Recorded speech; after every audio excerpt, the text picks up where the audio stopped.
Hey, everybody, welcome into a Friday edition of the Computer America Show. It is Friday, and we made it once again. David Perry is here with us. Hasn't been with us for a while, and we're looking forward to having him for both hours. David is always a fun ride here on the show, and we're going to be talking about all kinds of things. And also, since it's Friday, we're going to have our social media winner of the week. We'll be calling that out. And once more, we'll hear the two news tips bulletin reviews, and then we'll have two new ones on Monday. So what can I say? Sit back, relax. 1 minute until showtime. Enjoy the 2-hour Computer America Show. It's coming straight at you right here. Okay.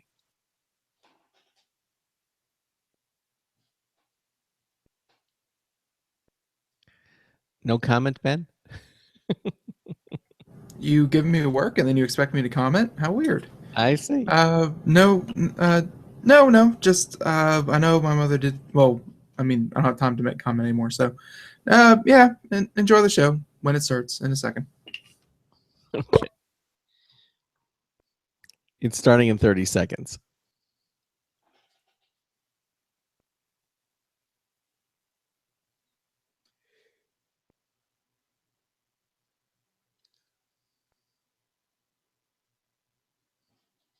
$15 seconds. 10. Your show will go live in 5 seconds. 4, 3, 2, 1.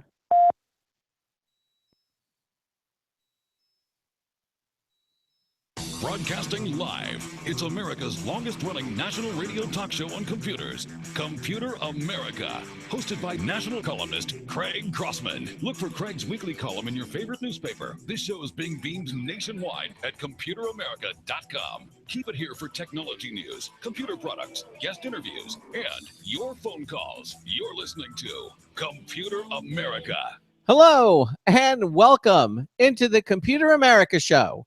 It's the nation's longest-running, nationally syndicated radio talk show on computers. Computer America is heard around the world and coast to coast. And I'm your host, Craig Crossman. And I'm your co-host, Ben. And it is Friday!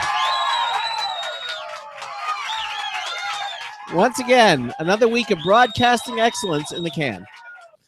And No complaints. No complaints. none with you whatsoever. I meant to the health board. We have received 0 complaints about the Computer America Show pertaining to our cleanliness. So it's been a good week. Yeah, extremely. No risk of being shut down for, presents found in the food. No health hazards. We don't have any of those here on the show. And hopefully all of you have big plans for the weekend. And we've got some great things to talk about. Actually, I have one announcement that I'm going to make momentarily. But in the meantime, it is Friday. That means we're going to have our social media winner of the week. That's right. Somebody's going to win that Logitech MX2 Anywhere wireless mouse, valued at $80. We'll have that call up probably in the second hour of the show. And we have with us someone who hasn't been with us in a while. David Perry is here. Dave, long time. That audience is like on a button or something there, yeah. Just on point. They are on point. They certainly are on cue. And he's going to be here with us for both hours of the show. And we'll also probably mix it in with some news and movies and all the good stuff we usually do on a Friday afternoon. And that is the other key. This is the third week of our daytime time slot, 3 to 5 p.m. Eastern time, Monday through Friday. And which allows we get our evenings back, so we can go out to dinner, we can go to movies, really stuff that we couldn't do before, but now we can do it again. So that's all coming up here on the show. That's not why we did it. We did it to make it convenient for all the listeners out there. The rest is just a nice little perk.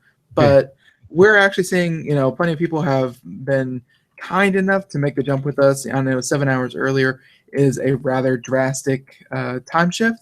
But plenty of people have done it, and even people overseas in Europe, they're actually admitting that it's easier to listen to our show because over there, it was 4 or 5, a.m. and that's no fun for anyone. No. Nowadays, it's it's still 9, 10 o'clock at night, but that's much more reasonable than 5 o'clock in the morning. That is very true. All right. So now if you have a comment or question for myself or for Ben or for our guest, David Perry, you give us a call at 347-884-8881. That's 347-884-8881. I'll get you on and get you through. Or if you're radio shy, just go to any page at computeramerica.com. And you'll notice in the upper right-hand corner, it says submit a question. Just click that. It'll take you to our question submission page. And you type in your question or comment or suggestion, click the submit button, and both Ben and I will see it immediately and read it accordingly.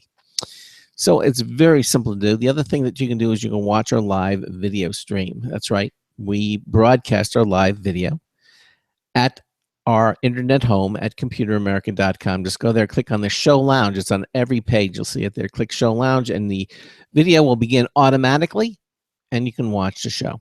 It's just that simple. Because Ben has the technology to display movies and websites and videos, it makes it even more entertaining because you can see all the things happening in the background. Now, normally our guest tonight you'd be able to see him, but he was having some sort of technical difficulty. I'm going to put the blame on him.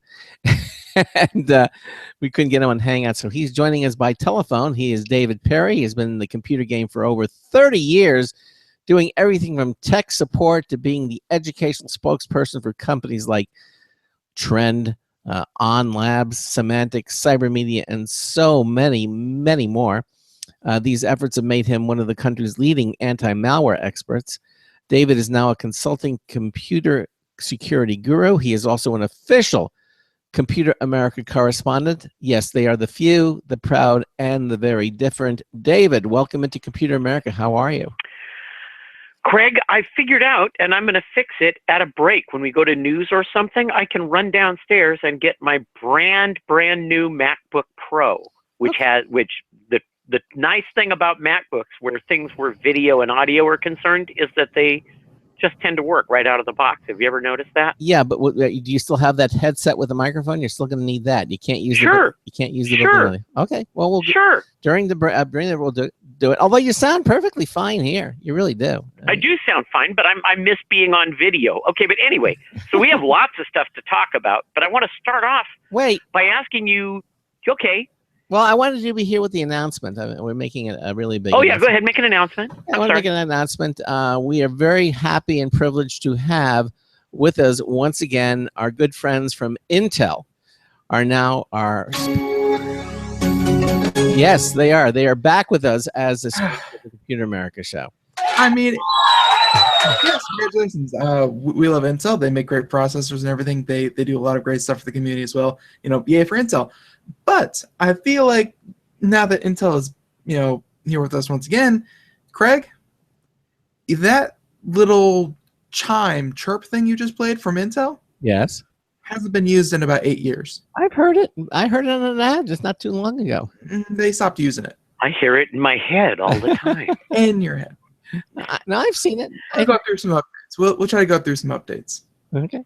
Anyway, I like it. I don't smoke nothing. I smoke nothing. I like it. I think it sounds very good. Anyhow, they are back with us, and thanks to them for joining. And because of that, we're going to be having our Intel sponsor hour. Intel is going to be with us every third. Let's see, it's going to be every third Thursday, I believe, of the month. It's going to be they're going to be joining us here on Computer America. So unfortunately, third Wednesday. I'm sorry, every third Wednesday. They're going to be here every third. Unfortunately, due to the schedule conflicts the powers that be, the Computer America Puppet Hour is unfortunately going to be cut from the show. Yes. So, yes. No, please make note. Yeah, please make note. No sock puppets. No, Intel is going to be with us every third Wednesday of the month, and that starts this month. They'll be joining us on the 21st of October in the first hour of the show.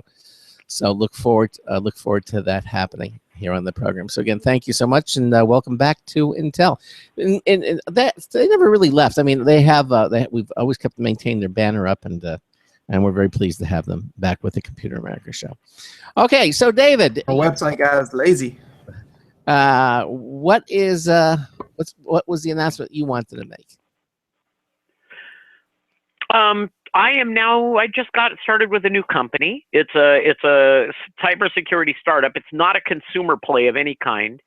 It is called Cymetria, Cymmetria, and we will be making honey pots with teeth in them, and that's all I can say about that.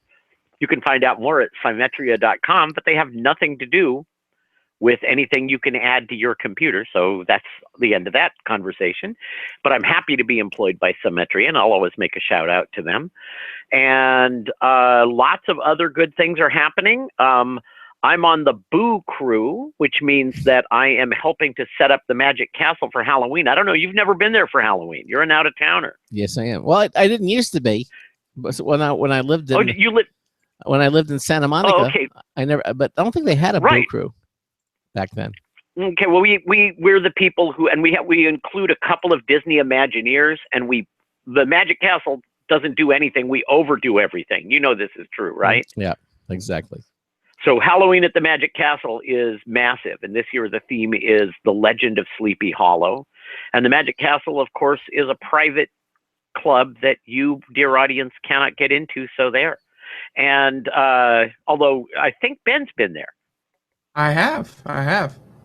Okay, and I'm also running for the board of trustees of the Magic Castle. So Ben, so Craig, when election time comes around, and you go to the website to vote, you can, if you want to, vote for me. I'll vote for you. Absolutely. Thank you. So let's see what else is happening. Work for Cymetria. There is if you follow me on Twitter. And if you need to follow me at Twitter, I'm DAAV0,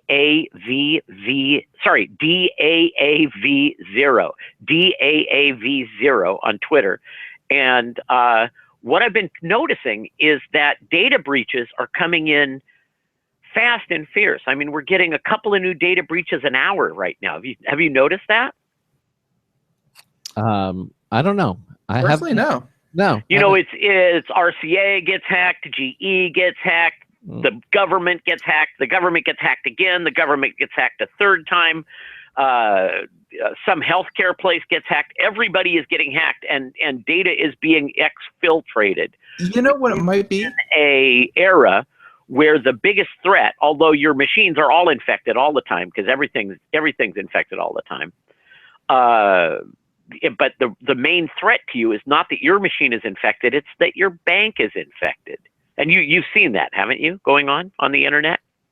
I haven't noticed my bank getting infected, but well, everybody else's banks are getting infected. Banks are losing records of 100 zillion users. Target's getting affected. Well, that I know. Everybody, large companies. I forget some company that processes credit card sales for other companies got hacked last week. So thing after thing after thing gets hacked, and they're pulling down 6 million records and 25 million records and 40 million records, and this is bad. This is a bad thing. We can't go around with the well being poisoned all the time. And I've had friends start to go nuts. I get friends who call me up on the phone and they're sure that their machine is infected. I go, what makes you think that? Well, it's acting funny. The guys who are infecting your machine these days are smart enough that they can do whatever they want to do without making your machine act funny. Okay, acting funny is more likely to be a bug than a piece of malware. But that made me start to think, because this guy was smart and he wanted to learn what was going on, and I started trying to describe to him how computing works. Have you ever tried to tell somebody how computers actually work, Craig? I mean, the actual process? Oddly enough, running a computer technology show that is focused on consumer electronics and teaching people how to not only use their computers but to solve their computer ailments, I don't think Craig or I have ever actually tried to explain how computers actually do what they do. Well, this is what I would like to say, is that I start in computers with the Atari 800 in 1983, I think. Maybe 82. You're dating yourself. You remember back that far, Craig. You have a computer science degree. You actually worked, I believe, with mainframes, didn't you? My degree, I got my computer science degree in 1982. I graduated, yes. So that was an exciting time. It was the very, very dawn of the microprocessor era. Yeah, I was looking for Ben, but I couldn't find him at that point. Ben wouldn't be around for another 10 years. Were you operating on VAXs or DECs or Univac. IBMs or what kind of hardware? Univac. Univac, what we would now call a Sperry Univac, or no, now they're called, what are they called? Sperry and Univac merged, and then they changed their name to something. You got fired if you called them Sperry or Univac. Spunivac. Unisys or something. They're not Univac anymore. No, They changed their name. It would have been Spunivac. Anyway, so you were working with mainframes and with an operating system that was dedicated to that family of computers. Mhm. But even then, okay, even in the mainframe days when things were vastly simpler than they are today, do you agree that they were much simpler then than they are now? Yeah, but you couldn't do much as what you can do now. Right. Of course. The power that you get in your computer today, though, comes at the cost of immense complication, just gigantically immense complication. And I'm just going to make a couple of comments about that. Is that, if I want to, the classic example that they give you in your first week of computer science classes is they teach you how many steps it takes to add two numbers together in machine language. You remember this as an exercise, and it's about 8 steps. Yes, I do. LDA, LDB, so on and so on. Well, and machine language. That was assembler. Well, assembler language, assembly language. Assembly. Yeah, I was saying assembler, but they show it to you in actual opcode too. Yeah. I actually just looked it up, and they show it to you in opcode. And actual machine language is so. What do I want to say? Non-human. It's so microscopic in its intention that absolutely nobody bothers to program it. Would you agree? Yeah, well, except those rare few who we keep in the cellar and throw raw meat to occasionally. Right. Somebody has to sit and write the tools that sit on top of it, is what you mean. Somebody has to write the absolute bargain level stuff. But if you add in going to the keyboard and reading the keyboard to see what numbers you want to add together and adding them together and putting that in memory and then turning around and dealing with the computer bus and then talking to the display device and displaying it on the screen, even in something as simple as DOS, you're talking about maybe 5,000 cycles of your computer. Would you agree? Yeah, it's very primitive, very low level. Right. So that's what's happening at the lowest of low levels. And everything you do on your computer takes up a truckload of these low level things. Do you agree on that? Yes. So here's where I'm going with this, is that when you do something like look at a web page, you're running 1 trillion machine cycles to do it. Your computer is clocking over 1 trillion times just to read that web page and display it on the screen. And that's real. I'm not exaggerating even in the slightest. That's what it takes.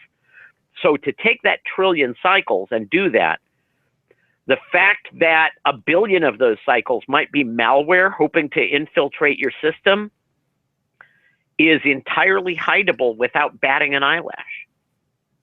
Yeah. Does that make sense as well?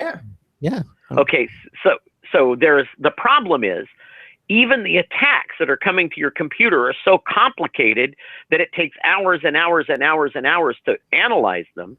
And we don't have hours and hours and hours and hours because we're getting 1 million new unique pieces of malware a day. So analyzing it as malware, and tell Charles I said that, is no longer the optimal way to deal with it. And I'm sure he'll agree with me on that. Wouldn't you agree? Yes, this is true. Okay, so that's where we're at. And what do? You do a lot of things. Well, if you're out there and you're interested in your computer security, the first tip I have for you is leave Windows behind.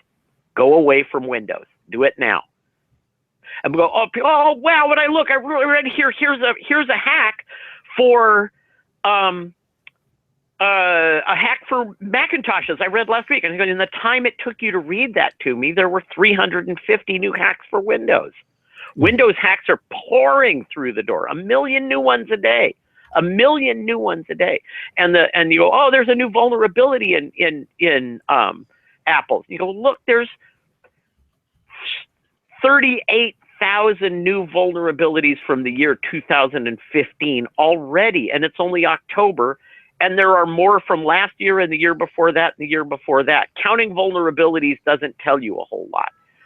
Almost all vulnerabilities not only never get fixed, but never get used by bad guys, because they are what in computer science they refer to as corner cases. They only occur in a certain number of computers. But even the giant ones don't all get used by the bad guys and frequently never get patched. So that's the world in a nutshell. That's the briefest way I can describe that. So here you're operating this gigantically complicated thing, and there are things that are being done to secure things, but your problem is that your ISP is hackable, where you're going to connect to the internet, and your local router that's on your desktop that's sitting in your house somewhere, that's hackable.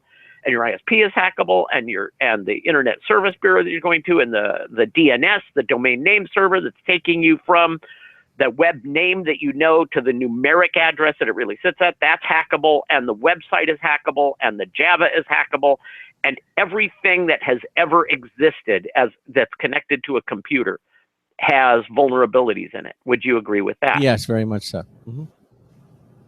So the year where you're going to have to worry. Now I've been saying this for years, and you can back me up. And I've been saying for years that you're going to have to worry about your car. And we just saw proofs of concept at Black Hat this summer, right, where people were hacking cars. They had a car hacking workshop at Black Hat, and I'm sure you read about that. And it's not that far in the future where you're going to have to be loading anti-malware onto your car. I'm serious. And then I hope that the consumer side, I really hope that the consumer side won't have to do it. I'm hoping that that's going to be something that is just hard baked in, and maybe it connects to your Wi-Fi and updates automatically. But I really do hope that, being up to the individual consumer to make sure their car is up to date seems really, really risky. The problem is that when you buy a product, you buy a car and you go down and you write a check the bank writes a check for $30,000, and you go home with a nice car, or $17,000, and you go home with still a nice car. They're all pretty nice these days. Mm. They do a good job. But you buy the car, end of report. They're done with you. That's the end of the day. They have your money. They're trying to find somebody else to sell a car to. That's what companies do. They are externalizing problems. So if you have a security problem with the car that you own, it's your problem, and it's up to you to fix it. You think computer companies would do that, but they don't. So I don't think car companies will either. Look at what Volkswagen was willing to do with all those cars that were cheating the system. Okay, you might think that was very clever of them, but that goes beyond them just lying about it. There's damages from that. Yeah. Damage to the environment, damage to people's health. That was a horrible thing for them to do. Just horrible. So if they're willing to do that, don't you think they're willing to leave your car vulnerable to malware? One would hope no. Well, I've been around for a while and owning cars for a while, and cars are actually better than they have ever been. I've owned a lot of cars that you said, how could they sell this piece of junk that just after I had a Dodge Neon that the week the warranty expired, the paint all peeled off in chips. I mean, like the size of dinner plates, and the air conditioner blew up and sprayed me with Freon. That must be refreshing. On a Lexus, and it's still running. Did you ask for your money back? No, I didn't get any money back. I was 5 years down the road. Oh. The day the warranty expired, I said. Oh, gosh. So they sell you a solution. Companies that make solutions of all manners. It is not in our traditional corporate DNA in this day and age for them to feel responsible for the products that they sell you at all. Mm. Mm. And that's me being a liberal saying that. You can beat me up if you want to. No, I wouldn't do that. Who knows what they're saying in the chat room. So yes. So I start out my career at Atari. Actually, I started out my career at Antic, the Atari resource, which was a magazine for Atari 800 users. And my first real computer job company was at Eagle. Do you remember Eagle computers? Yes, I do. They made a wonderfully compatible XT and PC compatible. It ran twice as fast as the IBM XT. And there were a couple of small problems with it. The first was the CEO drove off a cliff and died the day they went public. And the second was that they had stolen the IBM BIOS. And they, in a landmark case, they were sued by IBM and forced to not sell any more products until they could replace the entire BIOS.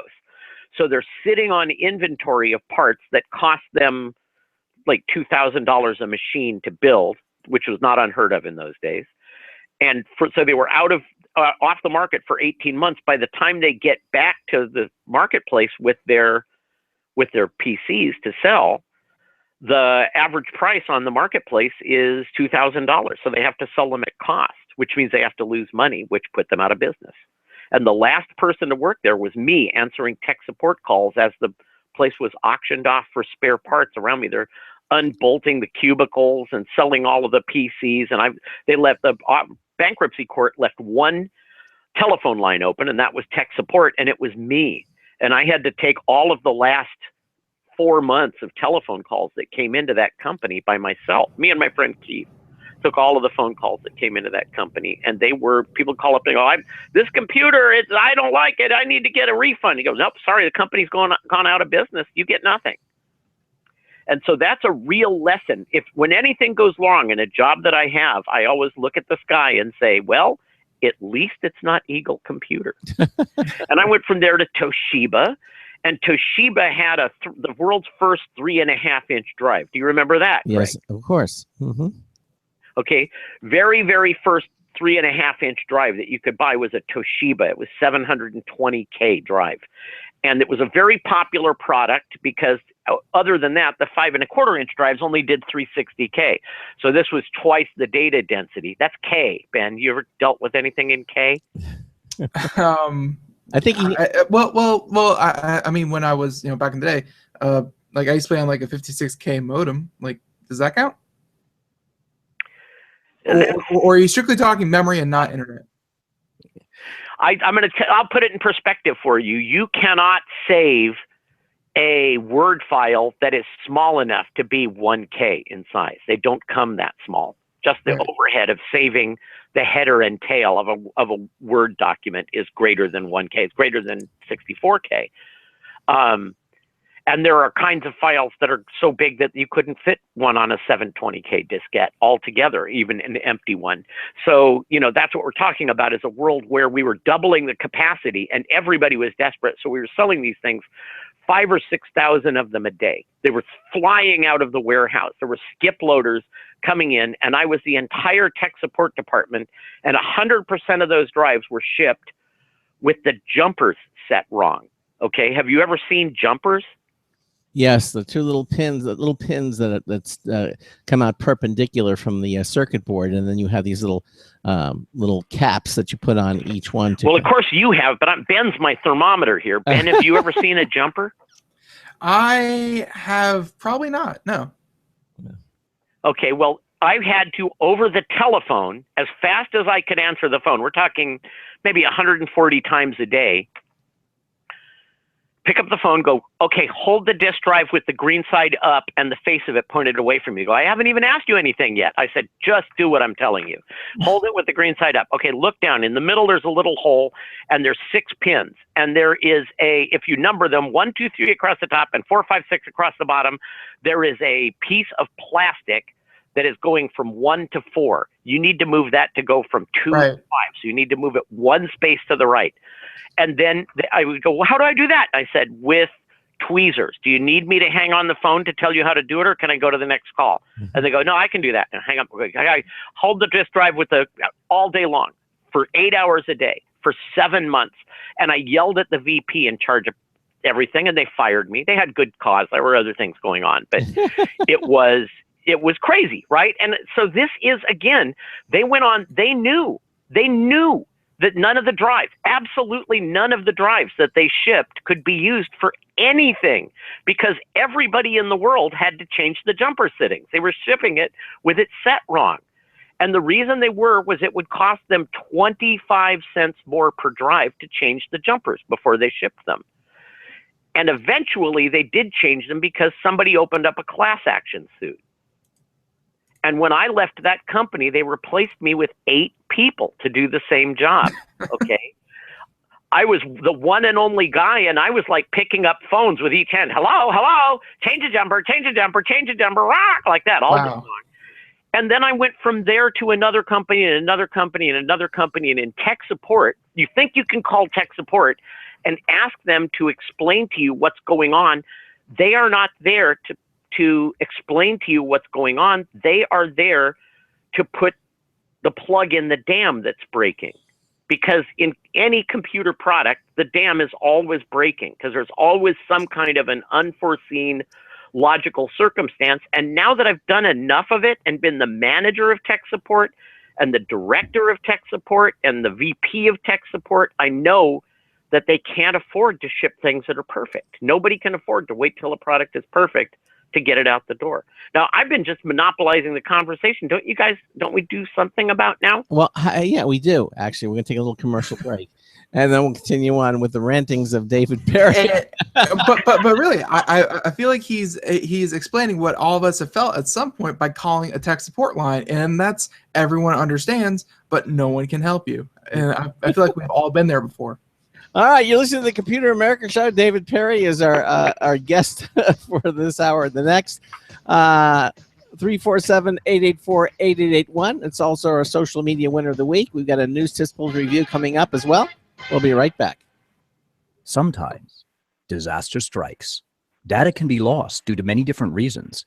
Accidental reformatting, power spikes, virus attacks. Zero Assumption Recovery provides a suite of highly effective and thorough data recovery software for Windows operating systems.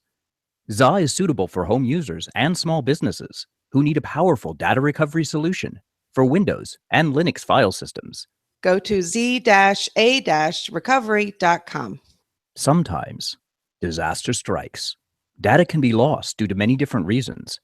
Accidental reformatting, power spikes, virus attacks. Zero Assumption Recovery provides a suite of highly effective and thorough data recovery software for Windows operating systems. ZA is suitable for home users and small businesses who need a powerful data recovery solution for Windows and Linux file systems. Go to z-a-recovery.com. Hi, this is Craig Crossman, host of the Computer America Show. You have important meetings to schedule. Your company's getting ready for its IPO, and you're in charge of the PTA fundraiser this month. So how do you coordinate everyone to be available at the same time? Are you still using emails, phone calls, even text messages to schedule meetings with a group of people? How's that working out for you? That's so great, huh? It's a fact that every day, millions of people suffer from scheduling headaches. Well, with Doodle, scheduling meetings with a group of people is quick and easy. With Doodle, you can easily propose available times to each member. Each one checks off the times that they are available, and then you simply pick the time that works best for the group, all in an easy-to-read display that integrates with your existing calendar. Nothing could be more simple. Give Doodle a try for free, and like millions of Doodle users, you'll truly see how easy it is to find the perfect date and time for all your meetings. That's www.doodle.com.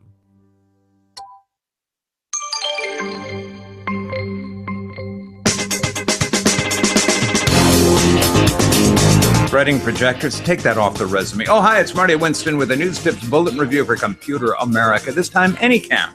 Anycam is a Windows utility from 10Flow that lets you cheat at video monitoring. If you know IP addresses of cameras, the odds are it can connect to those cameras and let you keep an eye on them in a resizable desktop window. We got that to work with one camera that theoretically only works on an Insteon system and a Motorola camera that doesn't want to get used without a cloud app or a web feed. Note that it's only a viewer. You don't get to use it to configure or point the connected cameras. We keep it in a corner of a side screen to keep an eye on packages or visitors at the front door. Bottom line, 10Flow Anycam is a quick, easy, and non-frustrating way to keep watch on what VidCams are watching without dedicating a smartphone to that function. Marty Winston, News Tips Bulletin for Computer America. Welcome back to the Computer America Show. It is 33 minutes past the hour, and yeah, we are here with David Perry, and I guess we didn't make the leap over to video. Sorry for everyone out there watching the video. You'll only be able to hear David's sultry tones over the phone, so, you know, it is what it is. Frustrated, but sultry tones, yes, exactly. There you go. Yeah, and yeah, I guess we've just been talking about, you know, how tech support was done in the olden days. Yes, tech support. I was on the past and some of the background and some of David's qualifications to obviously expertly speak on this subject matter. And, you know, I guess we were going somewhere with this a little bit, right? Is he there? David, are you there? Oh, David. Oh, he's probably down trying to get his MacBook. See, that would do it. That would do it. Yeah, I think you know. I think he went down there and didn't realize that we Yeah, these commercial breaks, you know, ever since a while ago, they've been a lot shorter and a lot less frequent. So, you know, people like that feature, but it catches some people off guard. So, we're gonna.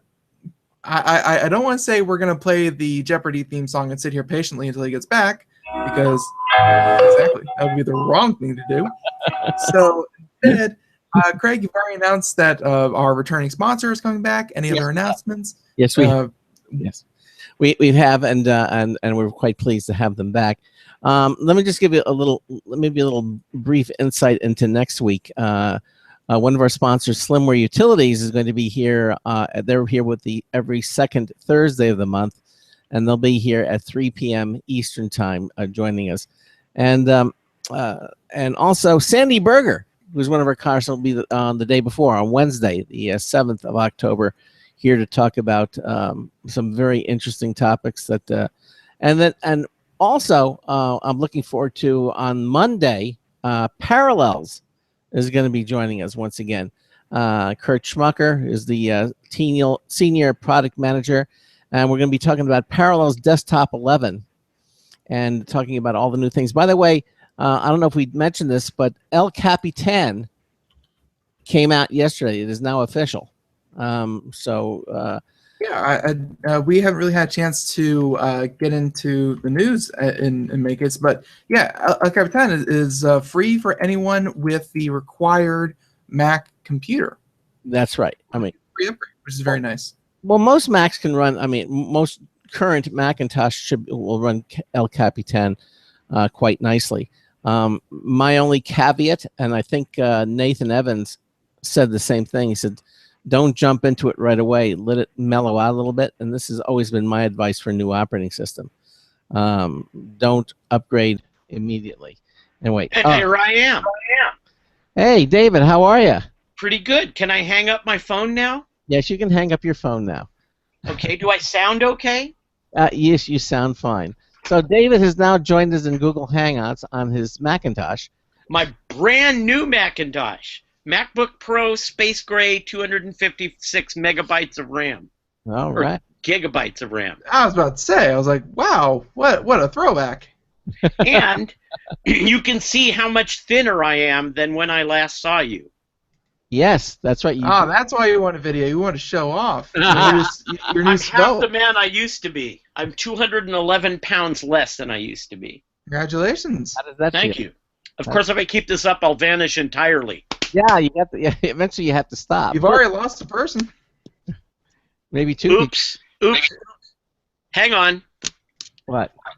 My headset got wonky. Oh, well, we're hearing you. We're fine. There you are. Yeah, but you're only coming in one of my ears. There we go. That's all you need is one ear.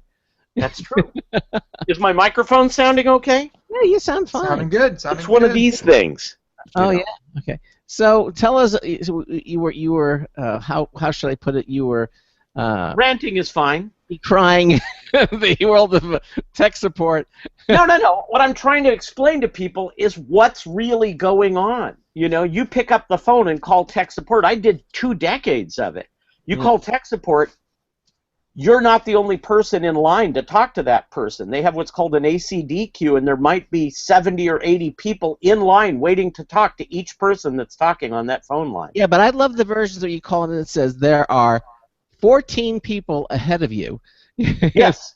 But Those are all great I would- features. if I were to call tech support and I heard there are 73 people ahead of you, I don't think I would find that to be very Well, what you do is you scale up your tech support so that you try to answer at least 80% of the calls that come in a day. But if you ship a bug, like you ship a massive blood-drenched smoking beast with fangs of a bug, like you remember Cyber Media where I used to work? Yes, I remember Cybermedia. We once shipped a product that would uninstall your Windows. Oh, how lovely. And the phone pegged, and we never got to find out how many people were hanging up before they got through to us, because every tech was answering all the phone calls they could possibly answer that day.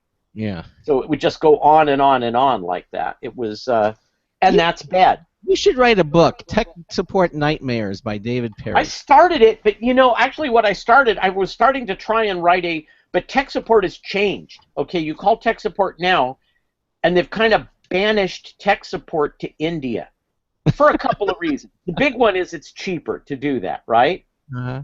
But it's a real thing. The company does not want to have a department where if you walked through it, you would know how unhappy your customers were with your products. They don't want to know that. They don't want to see that. They don't want those people in their building. Does that make sense to you? Yeah. Well, a lot of tech support's out in Russia too. Now I understand. I called tech support for a company, and the guy acted and he had a thick, Russian accent. Hello, my name is Vladimir. How can I help you with your computer? His name was Konstantin. Constantine. He's Konstantin Crazy Ivan Technical Support. How can I help you? First, give me your credit card number. Hang on. Yeah. That's good. Credit card number is good. Right. Pretty much. Tech support though, in like there was at one point where you could call almost any company anywhere, and I don't know if India was like just started doing it, and their prices were outrageously low compared to everyone else. But I think nowadays it's not uncommon to get people from India, from China, from Russia, and heck, even here in the South, there are giant buildings of people who do tech support. They are Americans doing tech support. I can hold up the numbers for you to compare. I helped to move a tech support queue to India, or actually to the Philippines on purpose. So I will tell you, a basic tech in the United States earns about $35,000 a year. Okay, that's a basic tech support person. They can go as high as 150, depending on what they're doing. Right? Okay. Philippines was $200 a month, and that's people with a bachelor's in computer science. Oh my gosh. Okay, so that's the big reason. But it's also a reason of I don't want to look at how damaged my products are. Get that away from me. Does that make sense? Yeah. From the manufacturer's point of view, yes, not the consumers. Oh, no, we're not talking the consumer's point of view. The consumer, what the consumer wants to do is buy a more expensive product. The cheaper the product you buy, the more support it's likely to need because it was rushed out the door. So your iPhone has a tendency to work right out of the box. Have you noticed that? Why is that? Because they're expensive. So they took the time to make it work before, right out of the box. If it cost $1. Apple has been there. If something's wrong with an iPhone, everybody's going to hear about it immediately. I mean, from Bendgate to Antenna Gate, all the things that they were, all those famous things that were working wrong. It doesn't fall away obscure somewhere. The entire country knows about, hey, there's a problem with the iPhone. And so Apple wants to vehemently avoid something like that. So they really make sure that these things are working.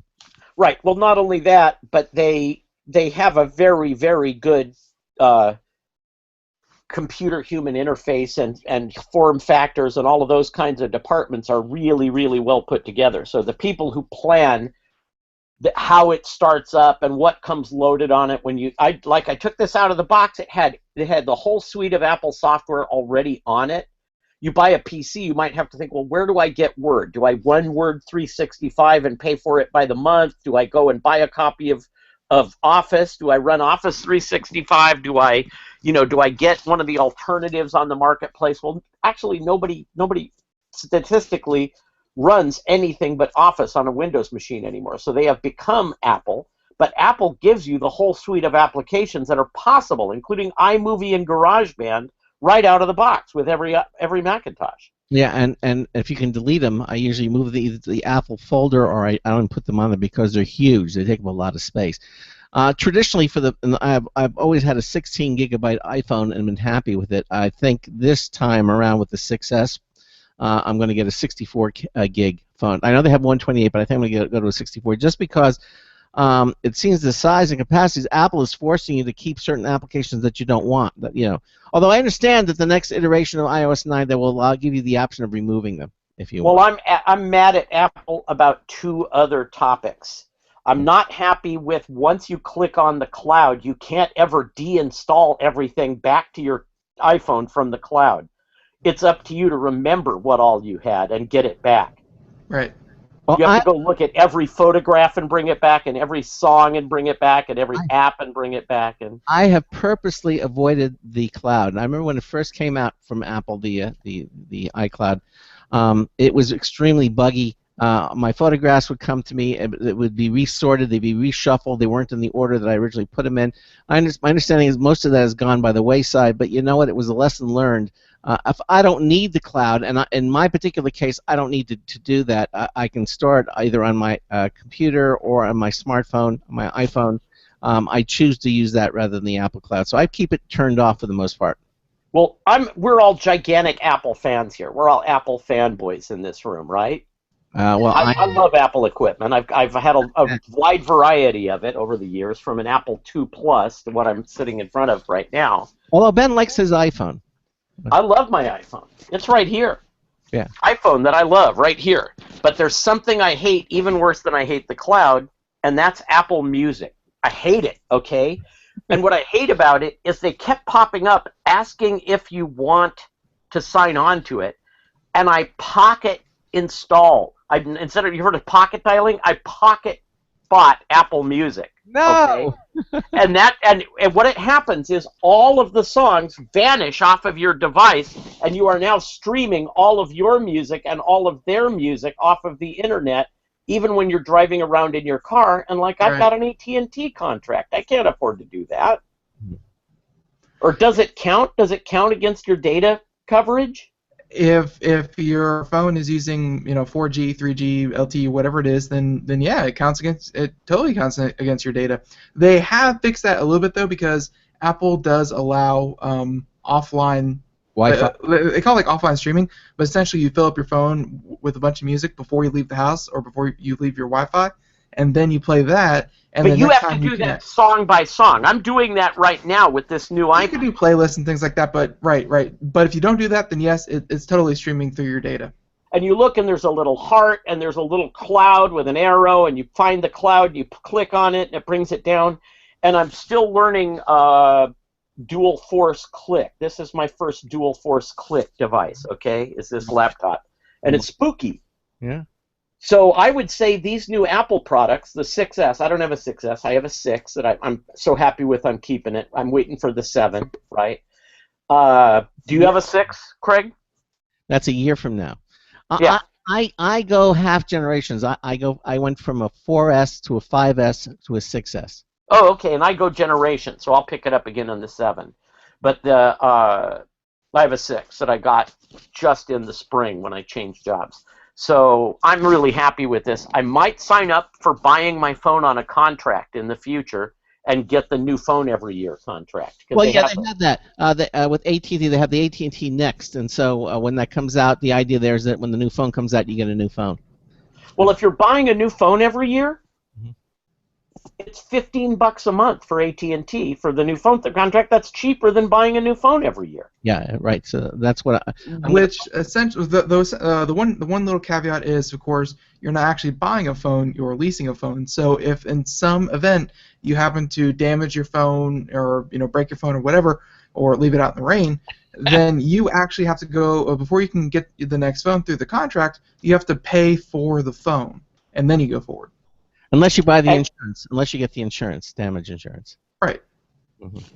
So if you go that The plan, large print giveth, but the small print taketh away, said St. Tom Waits. so you're probably So- looking for the insurance. Yeah. So we live in a world where computers are vastly more complicated than anybody's ever bothering to tell you, and that's before they get to the internet. And on the internet, things are 1,000,000 times more complicated than that. Yeah. Wouldn't you agree?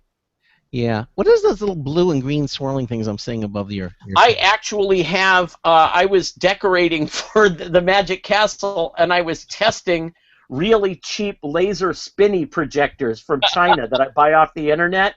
And there's one plugged in here, and it doesn't have an on-off switch. I would have to crawl through the tangle of cords to find which cord it was and unplug it. So I just leave my room as with long as spinny lights in it all the time.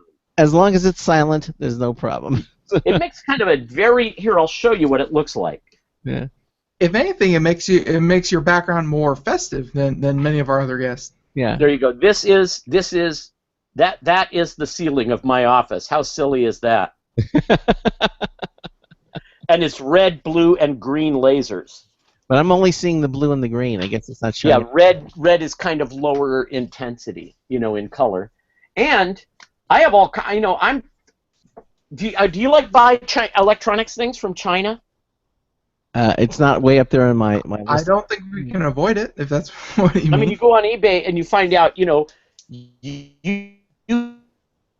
UV flashlight. This is a UV flashlight I'm shining in my face. $8 from China. I wouldn't Free shine. postage, delivered in a week. I wouldn't shine that in my eyes. That's not a good thing to Right, do. you could get eye cancer from it or something. But what I bought was, okay, you get a laser pointer. I'm going to assume you guys both have laser pointers because you can't be a good geek without a laser pointer. So, Ben, do you have a laser pointer? Of course. Green? You have a green I have laser a red one. pointer? I have a red one that's also a pen that is Craig, also green laser pointer? a stylus. I have a green one. Yes, I haven't used it. Okay, your stock laser pointer that you have is 0.05 milliwatts. That's what it says on it. 0.05 milliwatts. Do not point in eyes, right? Mm-hmm. I bought a 4 milliwatt green laser pointer from China. You didn't get that from Wicked Lasers? No, I got it right from Banggood or somebody in Hong Kong. That'll right? burn a hole. That'll burn a hole in your front door. That will set paper on fire. Yeah. If you have to get right on the right focal point for it to do those things. But yeah, it'll do those things. You can feel it if you point it on your hand, go ow, and jerk your hand away. But it'll shine 15 miles. You can shine it out into the air for 15 miles, but don't do it. That means that within 50-mile radius, the federal government can come to arrest you. The FAA will find you if you go outside with your 4 milliwatt laser. Yeah, exactly. We just saw a story of that the other day. A news story. Some guy got arrested. Some guy was put in jail for I want to say 4 or 5 years for testing his laser on a plane. Yeah. Yeah, that's stupid. That's what a stupid person would do. Right. What I'm going to do with it is light flash paper on fire in my magic act. There you go. Yeah, because just like geeks all have lasers, magicians all have flash paper. You have to make sure that there are no airplanes in sight when you do that. Right. No airplanes near my flash paper. Okay. So, Craig, do you have flash paper? Do you own flash paper? Not anymore. No, that was years ago. I mean, I'm a mentalist now, and I don't do that stuff. But we all had that as a growing up or learning experience. To get to the particular area of specialty that you might want. So that's what I did. And there's a box. Got flash cotton in here too. Let's see. Got some flash paper. We got some I got some flash paper down here. It all says, when you get flash paper out, it all says danger, extremely flammable. Yeah, right. When they tell you that, you should pay attention. They mean it. Yeah, don't do this at home. Don't do this. Yeah, like I'm about to. I'm at home, and when I was 12.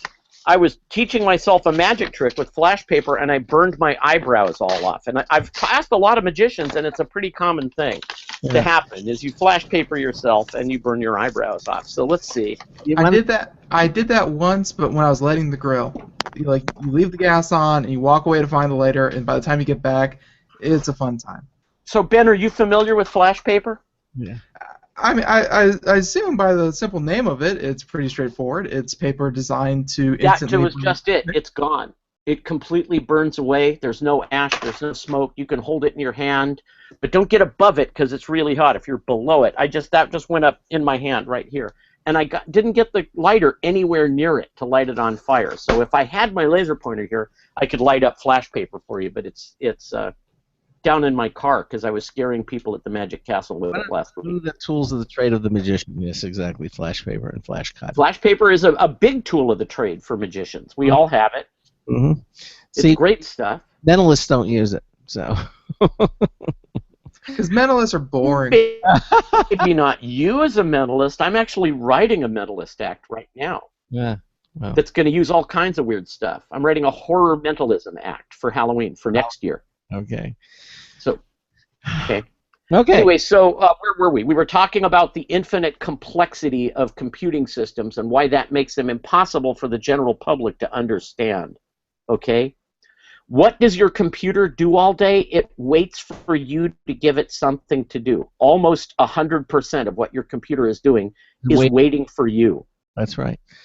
If you're typing as fast as you can, it's cycling 50 to 100,000 times in between each keystroke. Right. Basically, most of the time, your computer, unless you're having it do a task of a particular sort, it's just sitting there waiting and just doing general housekeeping routines. While it waits for you to do something.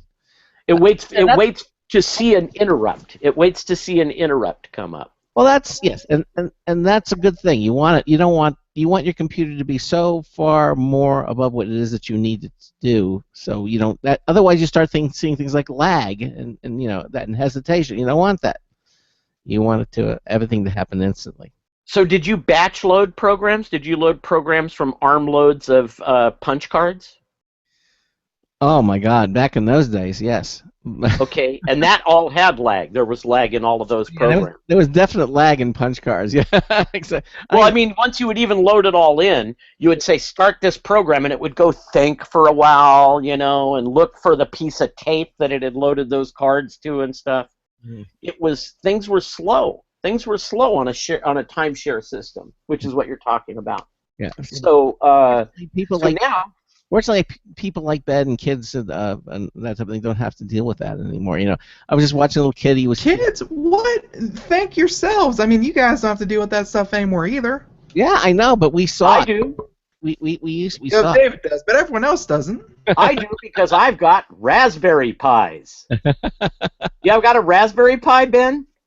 No, I've been looking into getting one. They're so cheap, and they look like you can do so much with them. Well, what you do with a Raspberry Pi was intended for you to learn how all of this stuff that I'm talking about works. That's their job. They're an educational tool to teach school children about computers. They're about the size of a deck of cards. I've got one on the desk here someplace. I don't know where it went. But don't they have a Raspberry Pi 2 now, the next generation? I have a 2. I have a 2. I have a B. I have a... 2 doesn't replace 1 though. 2 just means it comes with like a Wi-Fi card and things like that. But no, 2 has twice as much RAM. That's it. Runs 4 times as fast as a quad-core processor. Has twice as many USB ports. Has a better audio chip built into it that's cleaner. And one of the things you can do with the Raspberry Pi, I have one that's running Xbox Media Center as an operating system, and I can use it as kind of a substitute Roku. And it works like a charm. It's got HDMI out, it's got stereo audio out, it's got 4 USBs, it's got an Ethernet. It does not have built-in Wi-Fi. It does not. You've got to get Wi-Fi and plug it in. Oh. Have you played with the new Apple TV? I know. I have an old Apple TV. Well, the new one, it looks really, really cool. Yeah, I don't have a need for another Apple TV. Well, get rid of your Roku, and then you can use it. I have a television with a Roku, all of the cable television I could ever want, because when I got Verizon Fios Wi-Fi and Verizon Fios, they sold me all of the cable stations in the world for like $29. I have 360 cable channels, including all of HBO and Showtime. Well, you could still use an Apple TV. And an Apple TV is on it, too. Yeah, but you have the old one. The new one is really cool. I don't need to go update anything. What's cool about it? What does it do that's cool? Didn't you watch the keynote where they were demonstrating how it worked? No, I don't watch Apple keynotes. Okay. That's the marketing department speaking. I want to talk to tech support. Yeah, exactly. No, What the marketing department promises, the engineering department has to repair, and tech support has to fix one user at a time. Well, the remote now has a little touchpad on it, which is wonderful, and it uses that, and along with Siri, you can basically find anything in a few moments. Siri works just great off of my phone. Yeah. And I can say, Siri, find me X video on YouTube, and it'll pull it up on my phone, and Apple TV will show it on my computer screen, on my TV screen. Did you download iOS 9.0.2? That's the latest version. Yes, it's just put it on my system, on my phone today. I haven't downloaded it on this laptop yet. You don't have to do it on a laptop, but you can just do it right directly to the phone now, which is really nice. I did it straight to the phone. I haven't done it to my iPad yet. Okay. I'm still using an iPad 2. And I would love the new iPad Pro, but I'm just starting a new job, guys. I was unemployed for a while, so I'm not going to be buying any toys for a while. So do you... The job came with this beautiful laptop. By the way, also Apple finally came out with a dock for the iPhone 6 and 6S and the 5S. The dock didn't used to work with it. They came with that nice slim little white dock. They now have it for all the new models. Yeah, got one sitting here for my 5 that I gave away to somebody. Yeah. Well, they have the new dock now. I was Yeah. to see that because I want to get that one with the 6S. All right, listen, we're at the top of the hour. We're going to take a little break. David, you're going to continue on with us, and we're going. Yeah, I want to talk about science fiction television when we return. You mean science television isn't the real thing? It's all stuff of science fiction? No, I want to talk about the science fiction that we watch on television. Specifically, I want to talk about the new episode of Flash that I am dying to see. All right. We're going to take a little break, just a few moments, and then we'll be back. David Perry is here with us. We're just kind of having fun. We're kind of all over the road, kind of waxing nostalgic and talking about TV and technology here on a Friday afternoon. This is the Computer America Show. Ben, myself, and David will be right back momentarily. Don't go anywhere. Just a quick break. Stay with us.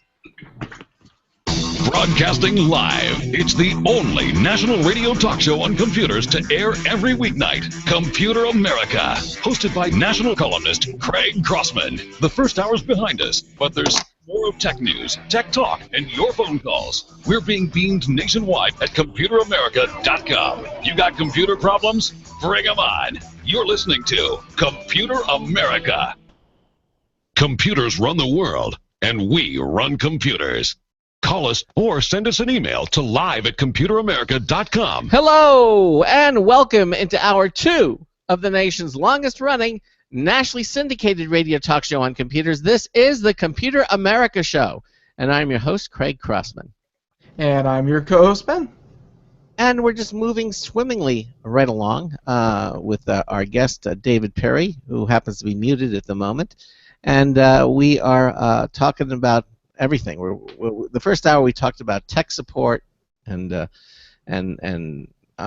Raspberry Pis and how computers work. How computers work. David, you should need to unmute yourself, and we're going to continue on with David. David, of course, he's been in the computer biz, I guess now well over 30 years, doing everything from tech support to be an educational spokesperson for companies like from the bottom of tech support to the top of tech support. Can you hear me now?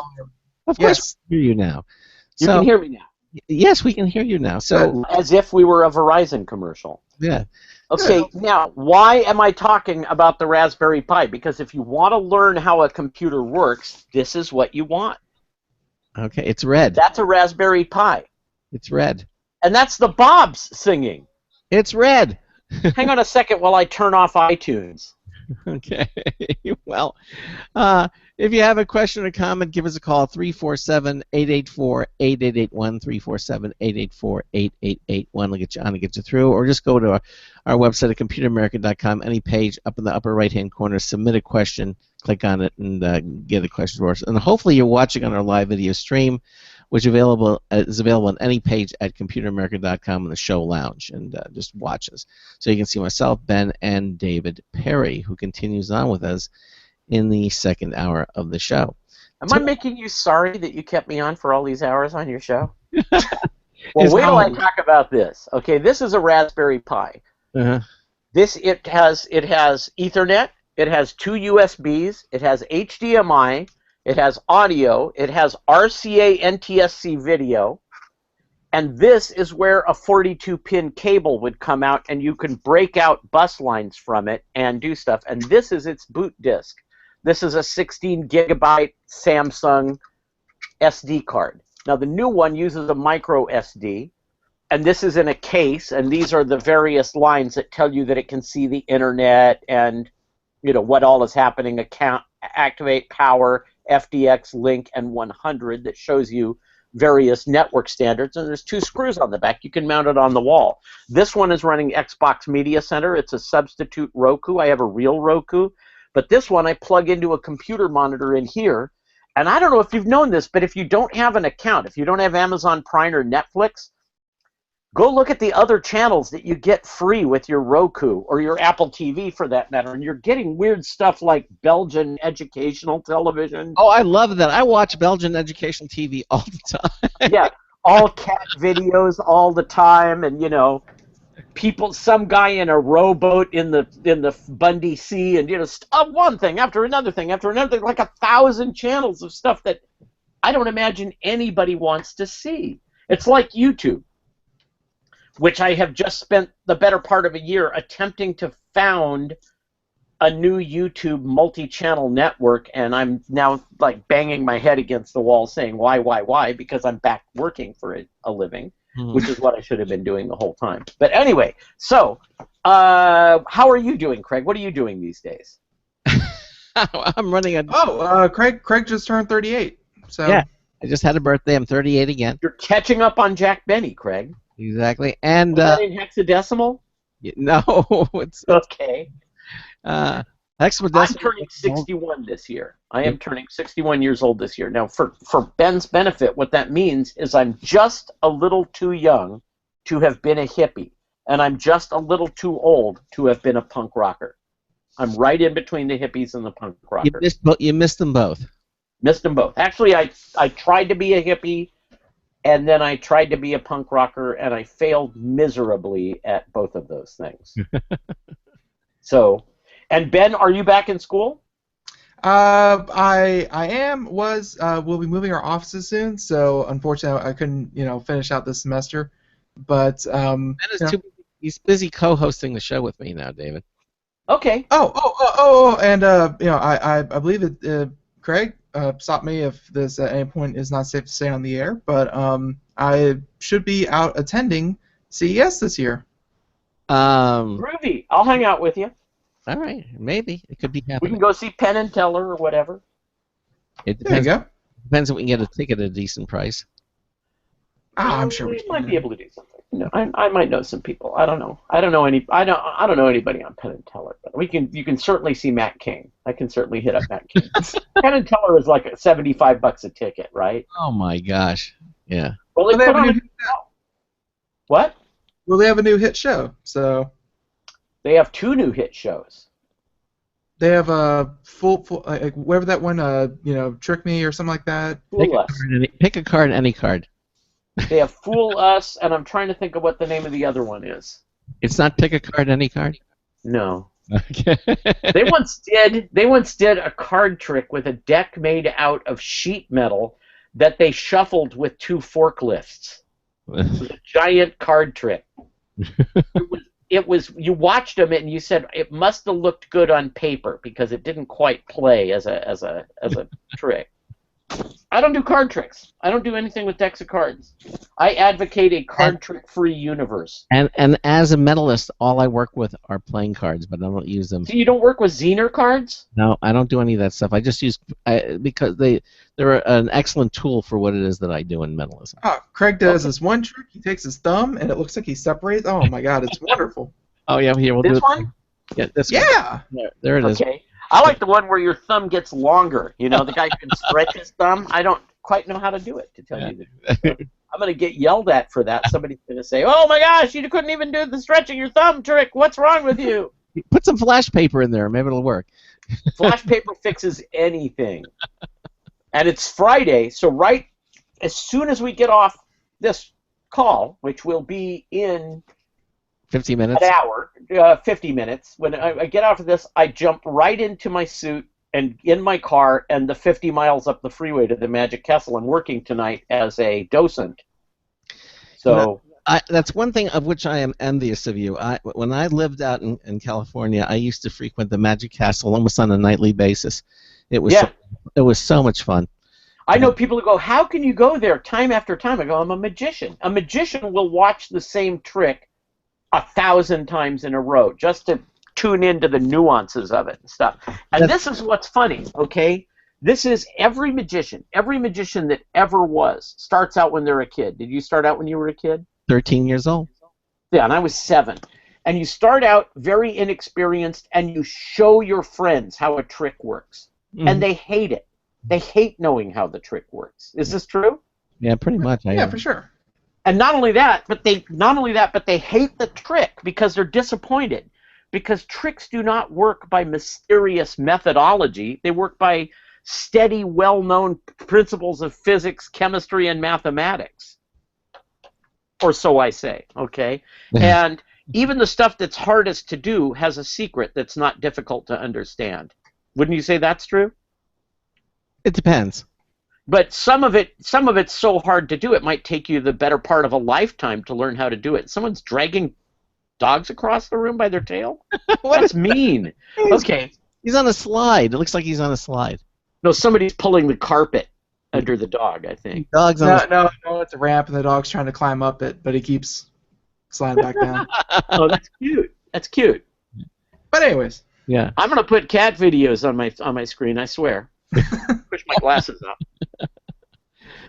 Right. So yes, and magicians, we hang out there, we discuss things, we show one another moves, we work on our stuff. We go to the library. There's a magic library in that place, but you haven't been to Halloween. We're doing up Halloween super. It's going to be the Legend of Sleepy Hollow, and I can tell you he's a member.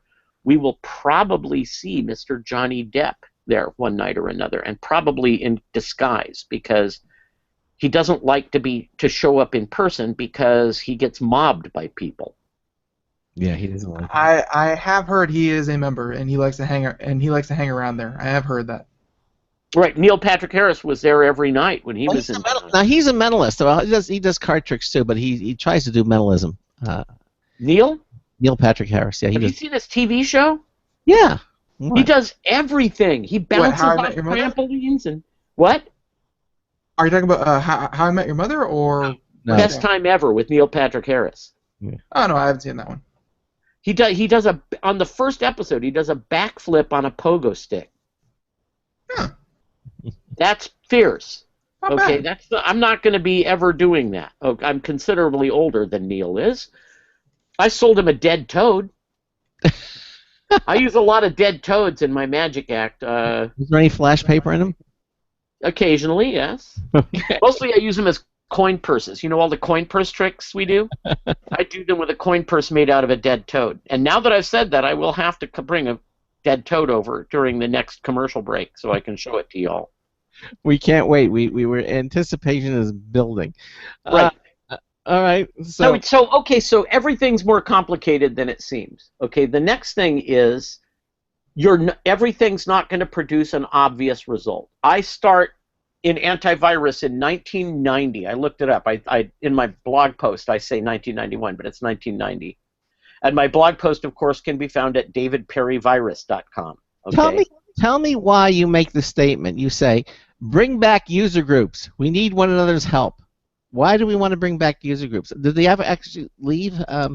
Yes, because the world has an endless supply of absolutely clueless users, okay? Every day in tech support, you've heard the stories about somebody using the disk drive or the CD drive as a cup holder. These things happen. The world has an endless supply of clueless users, and as we advance from clueless user to clueless user, and I'm sorry if you're a clueless user, a user group is somewhere you can send a clueless user that in the course of a year they will become a clued in user, and they'll know where to get a manual and how to look up a FAQ and how to get in touch with the manufacturer and how to return something and how to buy the right thing in the first place, and so on and so on and so on. Does that all make sense? Yeah, but I mean, have they really been that much? Have they been phased out that much? I mean, are they that scarce now? Or when I started going to user groups, HAL SIG, the Houston Area League, which is one letter advanced decreased from IBM to HAL. Mm-hmm. The HAL 9000 computer, HAL is one letter minus IBM. Mm-hmm. Yes. You knew that. I knew that. Okay. The HAL SIG PC, Houston Area League in Houston, used to meet in the Houston Astrodome, and they would have 7,000 people in attendance. Oh my God. Nowadays, they have 100, 150. Most of the user groups in the countries are gone, okay? It's difficult. I would go speak to a user group if they could give me 50 users, but it's hard to find 50 users. Did the internet kill user groups? What killed them? Yes. Well, the internet killed it, and the people have the feeling that computers are now easier to use. And nothing can be farther from the truth. They are much, much, much, much more complicated and much harder to use. And there's a lot more layers of stuff that can go bad in a computer. And I'm on another show. You know, I have a show on WBAI New York that is the oldest one-station computer talk show in the country. Yes. It's called The Personal Computer Show, now in its 37th year. Mm-hmm. And the Personal Computer Show, people call up and we try to solve their tech support problems, and they call up and they go, blah, blah, blah, blah, blah, what should I do? And I say, go get a new computer. You know, they've got a $300 Windows laptop, and they are having problems, and, you know, Windows laptops are $200 this year. It's going to take you 5 weeks to fix that problem. 5 weeks is worth a lot more of my time than $200 worth. Do they get offended when you tell them that? Sometimes, you know, I tell people, oh, I've got malware. We had this problem with, what's his name, from Phoenix, who was the co-host for a while. Okay, what about it? You remember him? Right. No. He always wanted to go in and try to hand unstitch malware from people's hard drives. I'm a pro. I mean, I'm a pro's pro. I've written books on the topic. I don't do that. I reformat a system. There's 1 million new pieces of malware a day. Nobody has time to document them. Nobody. Not even the antivirus companies know what they do. So, why bother to hand stitch it out? You're just likely to mess things up even more. Reformat your system. The next couple of years, what you're going to see the rise of, and I surely believe this, are VMware-based systems where what you're doing is you're running an image of the operating system that's floating in a virtual memory image, because the hardware is getting fast enough and complicated enough to do this. And when something happens to it, when it gets corrupted, you will trash it and load up a new one and start from scratch. I just got I just got an email saying that my Chase account is being locked. I don't have a Chase account. Right. Don't trust email ever. Yeah. No attachments may be clicked on that come in your door on email. I run programs that block there being any attachments. You can't trust anybody who unsolicitedly calls your telephone in your home as being who they say they are. I love it when they say, when you pick up the phone and there's nothing, and then you hear beep, and then you hear somebody goes, "Hello, Mr. Perry. I'm a local contractor. I'm wondering if you have air conditioning in your home." You go, "You're not a local contractor. Local contractors can't afford robo-dialing people, you know, and you're not in the United States, and you're robo-dialing everybody in my zip code, and why don't you go get an honest line of work for a living?" What are they doing? My phone, I pick up the phone, they go, "This is Microsoft. We're calling to tell you there is a virus on your computer." And I said, That has been happening. "Oh, I've been meaning to get me one of them computer things. What would, if I had a virus, what would it look like?" And they said, "Well, boot it up." And I said, "I've got a boot. Should I hold it way up or just kind of up?" You know. So I guess when we you're love this. In the computer security business, these trolls, you know, these people who come and they say that you've got a virus, and ladies and gentlemen, Microsoft Corporation is never going to call you ever for anything. Never. Nobody is. They can't afford to pick up the phone and answer when you call them. Well, Microsoft can, but they're changing their model. The new. Are you going to try 10 on any of your machines? I have 10 on mine. Is it actually operating as an ad server? Are you getting lots of ads coming in the door in an unsolicited fashion? You know it's collecting anonymized information about you and selling it to advertisers. See, there are fortunately options to turn that off, and luckily I was savvy enough to know to turn all those off. And like there's some things with Cortana and stuff like that you just can't get away from, but the majority of stuff you can actually deselect that. By default they're on, but you can deselect that. I have something to posit you. I'm gonna make up something to tell you that I want you to think about. Microsoft built spyware into the operating system. They put in a window to look into what's going on in your system and things that log every web page you go to and how many milliseconds you stay there and how many clicks you do, how many emails you open, all of that, right? You can turn it off, but do you think Microsoft is the only people who can reach in and turn that on? Do you think that just because you have turned it off, and what you've turned off is probably the reporting of it, that somebody else can't get in through a vulnerability elsewhere in the system and look at those things? I would think that if someone else could turn that on, if that was actually a vulnerability, then because honestly, I enjoy hiding in the mass, hiding in the crowd. I am fully aware that yes, this is all possible. Hey, next time Charles is on the show, you ask him about it, okay? Sure. Charles is more of a hacker than I am, by a long shot. He's a much better programmer and more of a hacker than I am. And I think he will tell you that having built the tools to spy on you into the operating system, we can't trust that somebody isn't using it. But all of us security guys are professional paranoids. That's what they pay us to do. Makes sense. So, Monday, new episode of Flash, okay? Not Adobe Flash. They're getting rid of that. But the Flash. Now, do you watch the Flash? I just got an update for Flash. It was 11 point something or other. I just had to update it. Yeah. I thought they were discontinuing it. No, they sent me another update, and when I didn't update it, I got the little broken face on all the Flash ones. It says, nope, you got to update the Flash. So I reluctantly updated it, even though, Wrong Flash. Yeah. Yes. Right, but the Flash, the Flash, Barry Allen. Do you watch the Flash? Yes, I do. Okay, did you see the teaser for the next episode? Yeah, the sky was turning a giant circle. It looks but Jay Garrick, Flash from original Golden Age comics, from World War II era comics, is now in the series. Yeah, but he's not portraying the Flash anymore. He's obviously. What?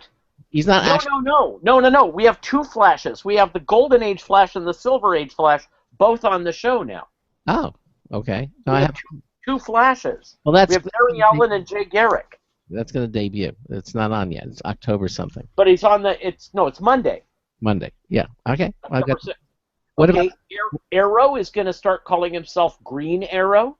Finally. It only took him how many seasons? I know, but it's a great show. And well, yes and no. Well, what about Supergirl? Supergirl looks dreamy. She looks so good. And, her mom's going to be played by Helen Slater, who played Supergirl in the movie. Right, exactly. And her dad's going to be played by Dean Cain, who played Superman on Lois and Clark. Clark, yeah. What's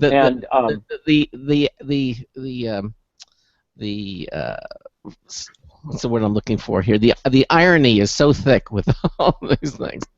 Zack Snyder is in talks with HBO to bring Watchmen to HBO. I think I should make a series out of the Watchmen. It would do better. You know what? The movie flopped badly, but I liked it. He tried very hard.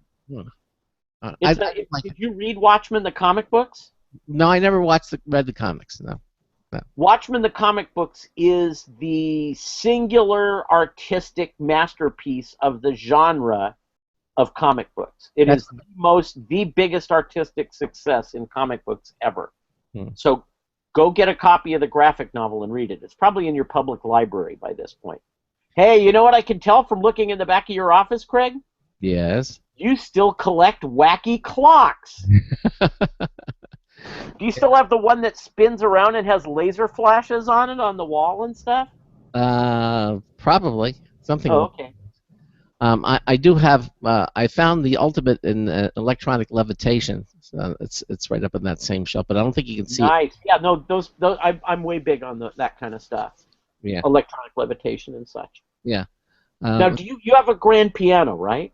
Yes, I do. It's in Is it MIDI enabled? It's there. Yes, it is. It's MIDI enabled, but it's hooked into the internet, and I can play it remotely. Mm-hmm. Wow. It's the world's largest. I always call it the world's largest iPod. Right. Well, we of course at the Magic Castle have Irma, who is a ghost who's been playing the piano every night since 1962. Well, you realize back in 1962 that was really something to sort of take notice because nobody knew how that worked. Of course, now today it's not as impactful because No, it freaks people out. Still does. Okay. Because people are clueless, Craig. That's why there's still magicians working in the world. Do they keep asking for tech support? Yes.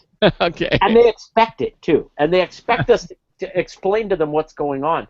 Yeah. I've explained 1% of what's going on in a computer, and I've taken the better part of a 2-hour radio show, right? My favorite part is the bar stool up there, where you sit on it and it slowly starts going down. My favorite is the owl bar, where you have Archimedes Noctis, who is a stuffed owl that used to belong to Harry Keller and was built for him by famous magician and inventor Billy Robinson, and it'll answer yes or no questions. And behind the bar is glass, and behind the glass is the set from The Tonight Show, and the bar itself was the bar from the Dean Martin television show that I'm old enough to remember. I don't know any of those people. I remember Dean Martin show. Mm-hmm. He used to have leggy blondes dance on top of it, called the Gold Diggers. You remember that? Remember the Gold Diggers? One of the Gold Diggers was Gay Blackstone. Harry Blackstone's. And their theme song was "Gimme, Gimme, Gimme That Thing." Yeah. Yeah. Those were the days when you were living in Santa Monica. No, it was before those days, actually. Oh, okay. Wow. So you were living like Beach Boy era, we're talking? Yeah. Okay. Don't go. I'm not going to dig any deeper than that. I'm in trouble already. It's my little deuce coupe. Yeah, exactly. All right. Yeah.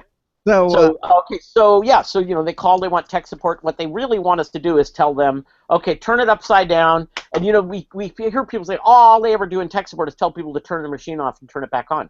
Because they call tech support with things that we have no idea what's causing. They go, well, there's purple bats flying backwards on my screen. Turn your computer off and turn it back on again. Somebody just sent in that the actor that was the Flash in the last series plays Barry's father. Yeah, the actor that played, yes, exactly. Mm-hmm. And of course, we've also got Gotham, which I really liked the season. That's very good. That's dark, but the Batman is nowhere to be found because he's still a kid at that point. Right, but the guy playing the Joker, or the proto Joker, I guess we should call him. Oh yeah, he's excellent. He's wicked the way he makes. He's evil, right? And the guy playing the Penguin is evil. Yeah, although I think the guy playing the Joker, the redhead, is. Well, he's freaking insane, which is what the Joker's supposed to be, right? Exactly. Right. The actor who plays him does a terrific job. And Agents of S.H.I.E.L.D. came back on a high note. It was a really good season premiere. Yep, enjoyed that. I watched the opening of that, and I think we've got Agent May in next week's episode. Those of you fanboys out there. And the one that got swallowed by that stone, she's actually Emma. She's Emma. In some of the dimension or some of their faraway place. She's on the Kree planet. You can tell because it's all blue. So they're gonna get one of the Asgardians to rescue her. Well, the Kree are the people who made the Inhumans. The Inhumans are an experiment by the Kree. Mm-hmm. And did you see Guardians of the Galaxy? I didn't like that. You didn't like it? Nah, it wasn't for me. Did you see the first Avengers movie? Yeah, yes, I liked all of those, but the Guardians of the Galaxy was a little too tongue-in-cheek for me. Okay, well, it was also a funny comic book. It was what you call a funny animal book. Right, yeah. But at the very end of the Avengers movie, Yeah. You've got a blue guy sitting there. Yep. I remember that. Mm-hmm. Right, and he's Thanos, and he's back in and he's trying to get the Infinity Stone and all these other gems, right, that would give him infinite power. Mm-hmm. And he is the leader of the Kree, and the Kree are all blue. And so when she goes to this blue planet, I think that's a Kree thing. So it's getting so twisted and convoluted and complex. As it should. That's half the fun of the whole thing. It's got to represent 100 years of comic books, you know? Generations. All right, so you say that things are better than they seem and worse and later and sooner. Right. What do you mean by that? Things are better than they seem. All we hear about is malware, virus, cracked internet, you know, security breach, data problems, drones, you know. Today is the best day in all of human history. People are the safest, they're the cleanest, there is less war. This is the best day we have ever produced.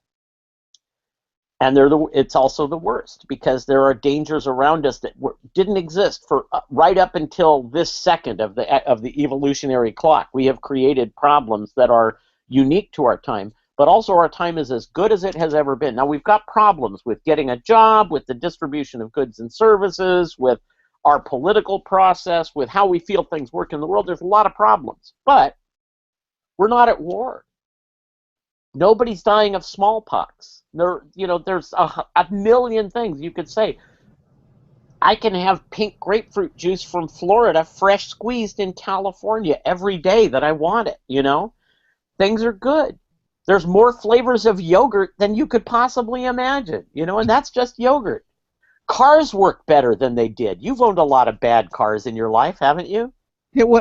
How's the water situation out there right now? It's gonna rain soon, I think. We've got El Nino stuff going on. I know that we're talking about if it gets any worse, we're gonna have to start importing our water from Mars. Yeah, but you know the problem is what happens. It's dry. Trees die, and then the huge floods come, and then they have. Well, there weren't any trees out there, anyways. The sequoias were lies. It's funny. I have a friend named Andy Lee, who is the CEO of. One second. We got to take a break, and then we'll continue on. You have to watch that clock, David. Okay. This is the Computer America Show, where David Perry is continuing on with us. When we come back, we're going to have a social media winner of the week. We'll make that announcement, too. We've got another half hour of the Computer America Show. Hi, this is Craig Crossman, host of the Computer America Show. You have important meetings to schedule. Your company's getting ready for its IPO, and you're in charge of the PTA fundraiser this month. So how do you coordinate everyone to be available at the same time? Are you still using emails, phone calls, even text messages to schedule meetings with a group of people? How's that working out for you? Not so great, huh? It's a fact that every day, millions of people suffer from scheduling headaches. Well, with Doodle, scheduling meetings with a group of people is quick and easy. With Doodle, you can easily propose available times to each member. Each one checks off the times that they're available, and then you simply pick the time that works best for the group, all in an easy-to-read display that integrates with your existing calendar. Nothing could be more simple. Give Doodle a try for free, and like millions of Doodle users, you'll truly see how easy it is to find the perfect date and time for all your meetings. That's www.doodle.com.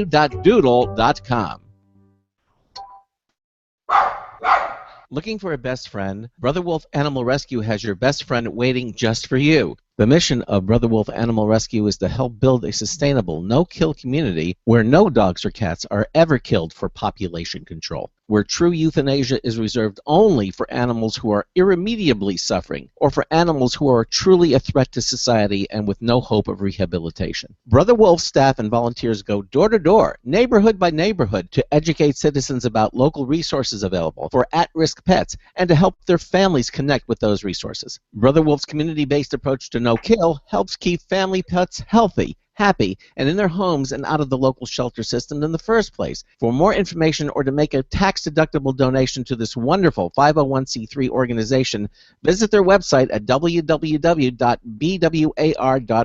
Help to realize Brother Wolf's vision when no animal is euthanized for lack of a home.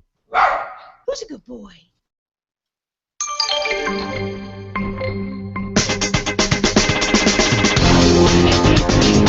was a booty so big it needed backup lights and a warning beeper. Oh, hi, it's Marty Winston with a News Tips Bulletin Review for Computer America, this time double image 7.0.50. Whenever we need to make sure that one of our external drives has a doppelganger copy of selected folders from a production drive and prevent copying older files over newer ones, we turn to double image. Its new 7.0.50 release helps its Windows 10 compatibility and more. Some of its operations with network drives, for example, are better. With directly attached drives, native Windows files are saved the same way, so they're immediately available without any restore process. That's a handy way to update the notebook when it's time to hit the road. Once we define and save a backup session profile, we can run it manually anytime or schedule it to run invisibly and automatically. Bottom line, double image software replicates and never aggravates. Marty Winston, News Tips Bulletin for Computer America. Welcome back to the Computer America Show, 33 minutes past the hour. Before we get back to David Perry and finish talking about, I don't even know what we're talking about at this point, we have a prize to give away. That's, I'm sure, what a lot of people are here to listen for. Maybe their names to be called out on the radio, and that would be great if it could be your name, but that won't happen until I stop talking and Craig starts. So Ben is referring to this week's social media winner. And again, you can see all of this at computeramerica.com. We encourage all of you to participate. Basically, every time you go to a social media location like Facebook or Twitter, each one counts as an entry, and you only have to do it once, and that's it. So if you go to Facebook and Twitter, you get 2 entries every week. If you go Facebook, Twitter, and Pinterest, you have 3 entries every single week. That's how it works, and it's really simple to do it. Head over to computeramerica.com and check out our social media contest page. It explains everything in great detail. But right now, this week's social media winner is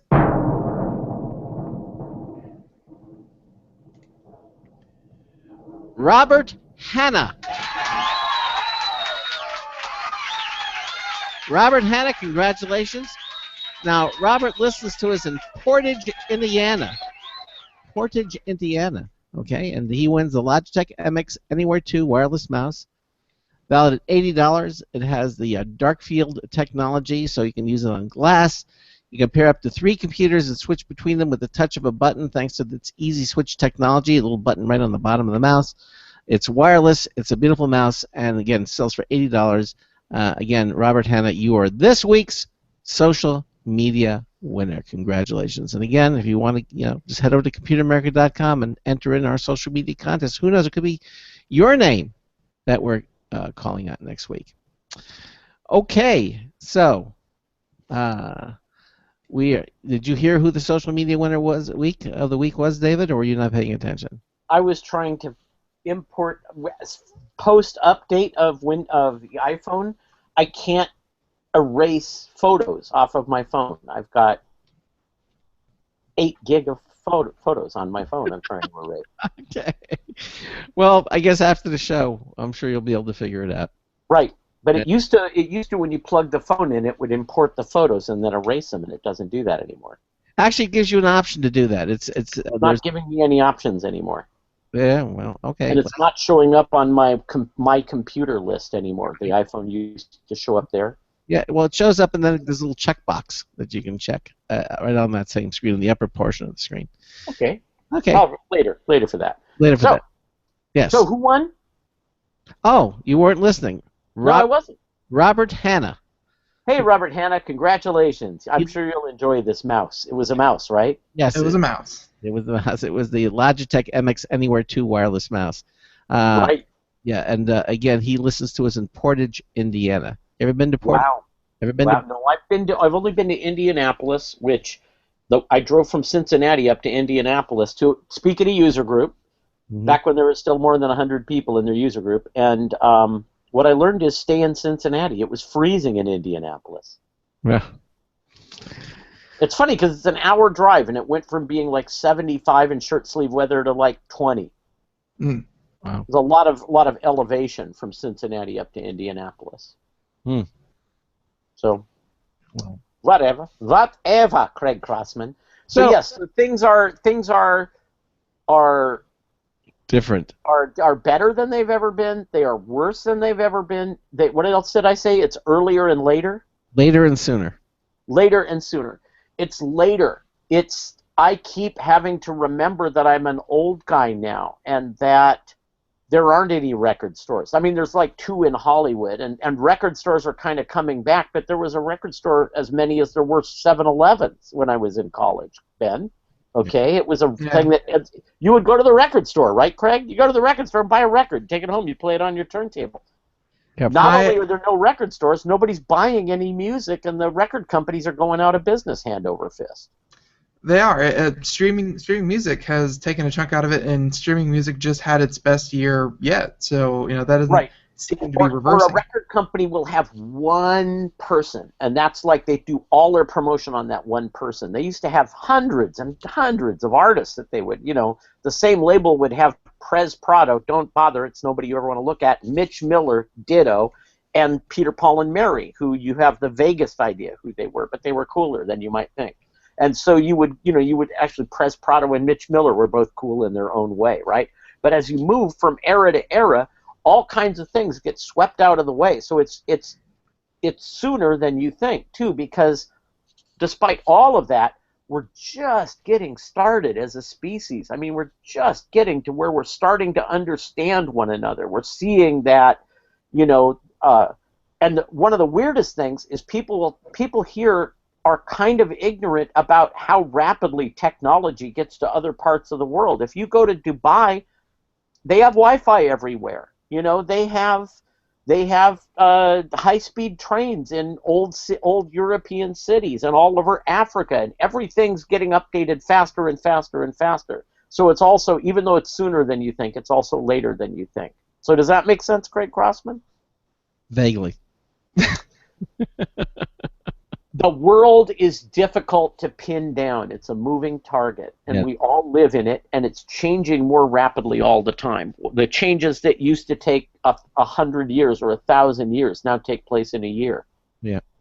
Okay, and terminology and technology, and I can't throw away stuff fast enough. My old tech gear to keep up with. I took to Goodwill, I took a whole box full of cables, all of my RS-232Cs and all of my Centronics connectors and interior Molex power connectors and hard drive cables and you don't use them anymore. What? You don't use them anymore. Of course not, but they just kind of pile up like snow in the corners of your garage, don't they? Oh, you've moved a bunch of times. Yeah, it's still, but but now that just means we have 4 cable boxes instead of 1. Yeah. Well, and and the television you're watching is going to be obsolete in 5 years, and the telephone you're talking on is going to be obsolete in X years, and if we went from everybody using I have friends who own houses who don't have a wired telephone in them, and you have the same thing, right? Yeah, I use an Uma actually. Oh well, I use Vonage. I should get an Uma. I actually have 2 of them, and they're wonderful. Yeah. I have lots of friends who use them. Yeah, I mean everything is wireless. I just have a base station here, and the house actually is wired for Cat5 and everything. And I do still use them in certain rooms. I use the Cat5 connection, but given that Wi-Fi still isn't up to the speeds of Cat5, but I'm sure it will eventually get to the point where you don't need wires. I mean, we're headed for a wireless community, a wireless world. We want to get rid of wires, and I'm all for it. I mean, I don't like wires. I hate them. And okay. And getting rid of them, I think is a good thing. We just have to make sure that everything works before you. And but yeah, I agree. I mean, every box of cables that I finally wind up tossing out or donating to Goodwill or whatever are cable. I mean, I remember I still had SCSI cables. They're like this thick around, and Craig, I still had SASE cables. Before SCSI was SCSI, the Small Computer Systems Interface. Yeah. It was SASE, Shugart Associates Standard Interface, and it was a 41-pin ribbon cable. So I had ribbon cables for all of that stuff. You can't use that anymore either. Yeah, and I have an Arbor press for making my own ribbon cables and hundreds of connectors, and that's all going on. But in my garage, there's drawers full of EEPROMs. There's drawers full of logic chips. I have. What are you gonna do with them? They're of no use anymore. They're an anachronism. Actually, I just built a whole bunch of LED chase circuits out of 4017 decade counters and 555 timers. Why? For some chasing LEDs at the Magic Castle for Halloween. Okay, all right. The point. What are you going to do to chase LEDs? You're going to go buy a circuit just to chase LEDs? No, I can't remember the last time I wanted to chase an LED. Right. Well, and you don't build circuitry. You're not building circuitry. I used to. I had soldering guns and soldering irons, and I used to do all that. I don't do that anymore. Haven't done that in years because I mean, it was part of the learning process and everything, but now things are so far beyond that. It's just if I want to get something. Yes and no. Yes and no. There's still things that you might want a specific purpose for. If you want a home security controller, you can make one out of these in a half an hour. You're going to run a ribbon cable out of here to a breakout box. Or I just call ADT and they put in a pulse system and I'm done with it. Yeah, but see, the purpose of the Raspberry Pi is to teach people that they can empower themselves to use their own technology. Yeah. That you can master technology. You don't have to hire somebody to bring you technology. You can bring you technology. Yeah. If I want to MacGyver something, I guess I could, but I really don't feel the need to be MacGyver anymore.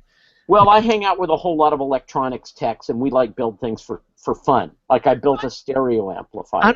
I'm not saying no. I'm just saying for me, I had all that and I did all that, and I'm just happy that when I need something technology. Yeah, but I'm not going to throw out all of those cases of chips and stuff. Well, fortunately, I didn't have cases of chips, so I didn't have them all to throw out. So. Yeah, I have whole tubes of 64K RAM chips. Did you used to go to Radio Shack a lot? No, heck, Radio Shack. I go to Fry's, I go to Micro Center, I go to JK Electronics. My dad was an electronics wholesale salesman. You didn't shed a tear for Radio Shack when they? I kind of miss Radio Shack, but dude, my dad sold vacuum tubes. I remember those. I have a tube checker in the garage. Yes, they used to have those at the supermarket. A little one, a Sencor tube checker, and I have one of those things that the guy who serviced your TV set used to open up that had tube caddies. Yeah. They'd stick a mirror in a thing so that they could be behind the set and look and see the picture. Yeah, but what about at the supermarket? They used to have the tube thing. You bring your tube thing at the supermarket, and Ben has no idea what we're talking about. No. Well, I have a vacuum in the other room. What are you talking about? This isn't old. You put tubes in it, Ben. That's what you do with vacuum. Yeah. Vacuum. They keep the bag clean. Ben, there used to be a knob on every television set that said horizontal hold, and one next to it that would say vertical hold. And then you would go behind the set, and there would be 20 little holes, okay? And you'd need a nylon screwdriver that you would reach way in until it would reach a little tiny pot. You'd be just adjusting stuff like vertical linearity, VLIN, and horizontal amplitude, HAMP. And they'd say stuff like that. And my dad was in World War II, was a radar technician, came out, was a television broadcast technician, and then went into work selling parts to people who were TV repairmen. And there were TV repairmen until about 1980, when you just started throwing away TVs rather than repairing them. Cheaper to toss them than to buy. Yeah, but this is what's weird. Vinyl is back. Did anybody tell you that? Yep, I've seen. It's not back. It's making a comeback for sure. The records that are making the most money are the records that are coming out on vinyl. I know people in the business. They tell me that. I know really good performers. I know a guy who was the lead guitarist in Paul McCartney and Wings. I hear he was in another band before that too. Okay, and this guy, his latest album is out on vinyl because you make more money releasing a vinyl album than releasing a CD. But it's still a niche. It's still a small. That's what I'm saying. It's not like vinyl is replacing digital media. Not like that. Right. But it's definitely making a comeback from a dip that it had. But it's still a niche. It always. Right. Well, what happened was everybody had vinyl, and then CDs came out, and you replaced your vinyl collection with CDs. And vinyl's more fun. Vinyl's just more fun. You have a big disc, you have a cover that you can read, and it spins around, and it's visceral. It has soul, right? So people are getting vinyl and spinning vinyl. I have 2 turntables and a DJ mixer in my den downstairs, and they've been there for 20 years, and I play vinyl all the time. I have 3,800 vinyl LPs. Yep. And I have a 78 RPM turntable, but Milt Larson, Craig, He's has 150,000 78 RPM records. You know what? I know a guy who has DVDs and CDs that line the wall of his house, literally, because he just has so many of them. And I kind of look and I shake my head. I say, when was the last time? People are weird. You know, doing the radio show and just meeting people and going about my day. People are weird. And yes, I don't buy DVDs anymore, except for one thing that I buy as DVDs: magic instruction DVDs. Yeah. Well, because they are, you go to a convention. You don't do this anymore. You don't hang out with magicians anymore. You go to a magic convention and there's, sure, 800 new videos, and that's the standard way of distributing a new trick. You buy a trick and it comes with video. Have you been in a magic store in a bazillion years? Nope. I have online, but it's been a long time. Oh, okay. Because there's a good one in Tampa. Should you ever get back to Florida? I continue to look. I mean, there's one here in North Carolina too, and I continue to look, but most of the stuff on there is junk. You would think that magic tricks would be distributed on, just in digital with no physical copies. No trace, kind of ethereal kind of thing. Like, you think they embrace the, No, you can, but I will tell you that there is a fierce amount of pirating going on, and a magic trick is nothing but its secret. If you have the secret, you have the trick. I see it's 5 till. Guys, I've had a wonderful time spending the day with you. We didn't talk about anything in particular. We still have 10 minutes. I see 7 minutes. Your clock's off. Oh, no, it's 12 minutes. Okay. Newfangled atomic clocks, you see, and that reads the signal in the air. Yeah. Or on your computer, you have one of the internet clocks. They're all controlled by internet. Right. So we have Flash coming up. We have Arrow coming up. Supergirl is coming up. Maybe Watchmen on HBO. Gotham has already started. S.H.I.E.L.D. was a pretty good season launch. Person of Interest is coming back. Person of Interest. Mr. Robot. As a computer security geek, Mr. Robot was the best TV show ever made. I couldn't get into that. I tried with him. I just couldn't. It was too weird. You're not paranoid enough. Yeah, exactly. Did you watch it, Ben? No, I tend to steer away from cable television altogether. Hey, wow. David. Yes. All right, listen. We're gonna let you go because we got some stuff to do here on the show. You guys do that? Thank you for having me on. I promise to have actually something to talk about next time I'm here, and maybe I'll talk about something too. Yes, exactly.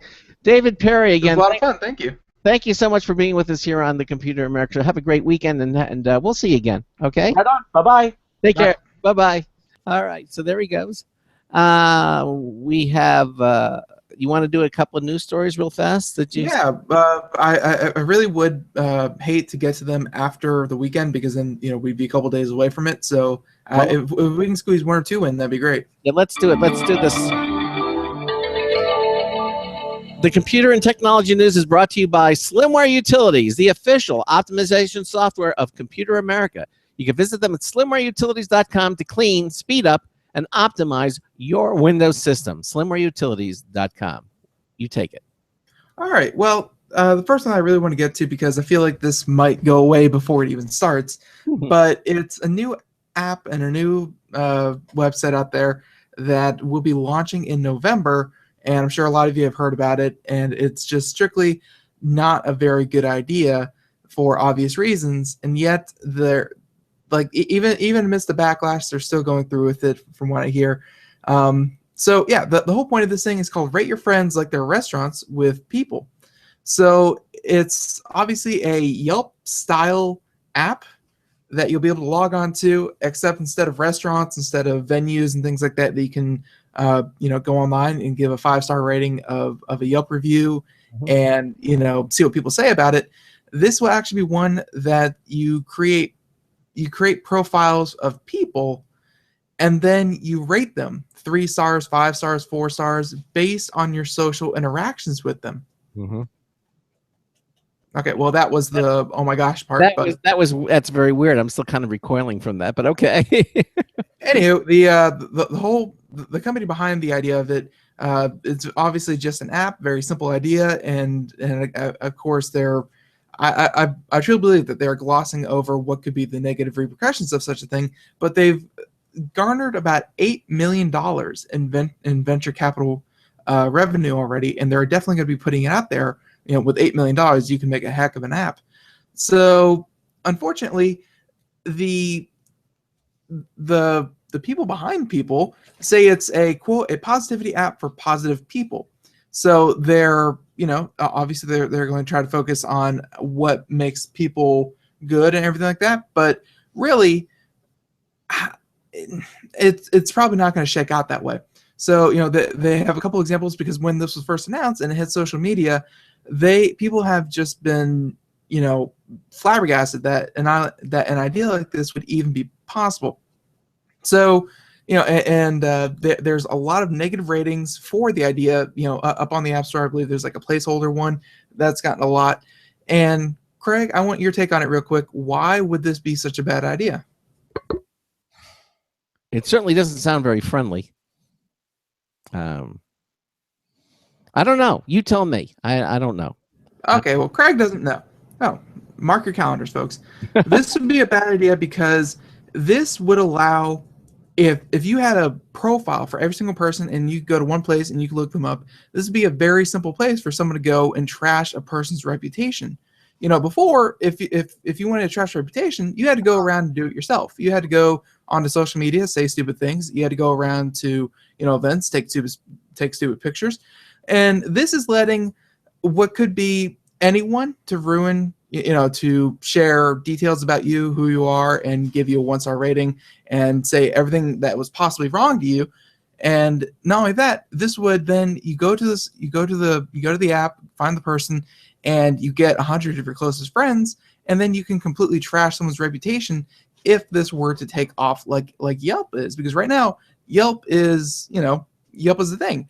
And you can actually call up Yelp and say, hey, we're getting all these negative reviews that are false, and Yelp will take them down. For something like People, where instead of like a whole business that can actually lose revenue, this is going to be on individual by individual basis, and there probably is going to be no way to actually parse through all of the data, be it false or true.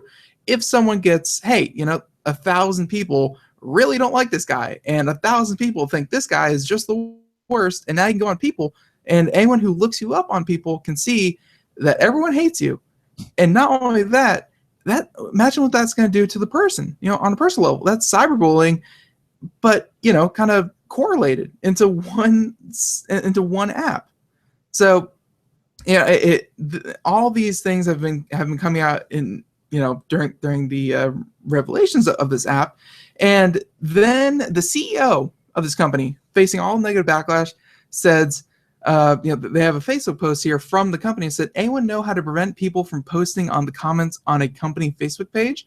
I know how to prevent people from posting on our page, just not commenting on our post. So obviously, hey, people who know nothing about her are saying bad things about her company, and she doesn't like it, which is what she's essentially building a platform for people who don't know anyone to then trash the person online and ruin their reputation. She's not liking the exact thing that she is building potentially for people at large. So, it's and by the way, they even have I believe their website's like forthepeople.com, and people is P-E-E-P-E-E-P-L-E, so forthepeople.com. And forthepeople.com. And if you go there, they actually release a statement. Oh, whatever. They actually release a statement of CEO updates and ode to courage. And yes, this is something they actually had to put up on their website. Innovators are often put down because people are scared and they don't understand. We are bold innovators and sending big waves in motion, and we will not apologize for that because we love you enough to give you this gift. We know you are amazing, special, and unique individuals, and most likely would never shout that from the rooftops. So the people who know you will, though. They choose to be around you and in your life and support you even when you don't like yourself. You have worked so hard to get the reputation you have among the people that you know. As innovators, we want you to make life better and have the opportunity to prove how great it feels to be loved by so many in a public space. So they say that, to cap it off, we are a positivity app launching in November 2015. Whether you love us or our concepts or not, we still welcome everyone to explore the online village of love and abundance for all.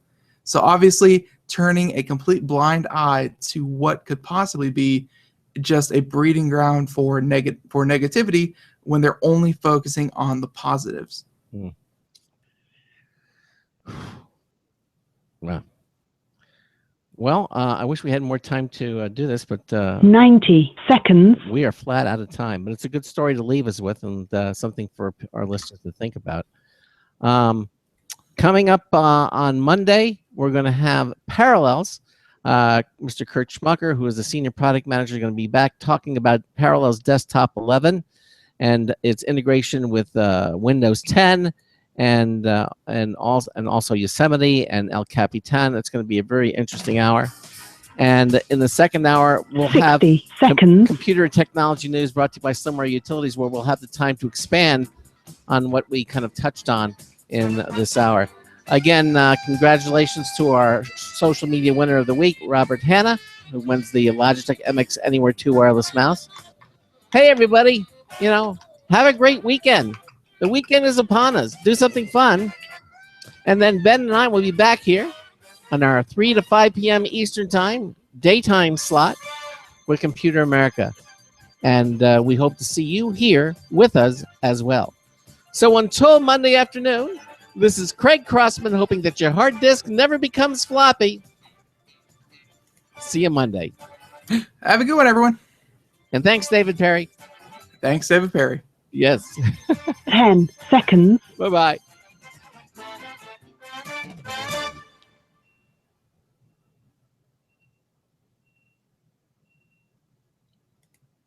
Thank you for using Blog Talk Radio. Goodbye. Okay, everybody. Again, thanks for watching our video. And Ben and I will see you on Monday. Have a great weekend. Take care. Bye-bye, everybody. Bye.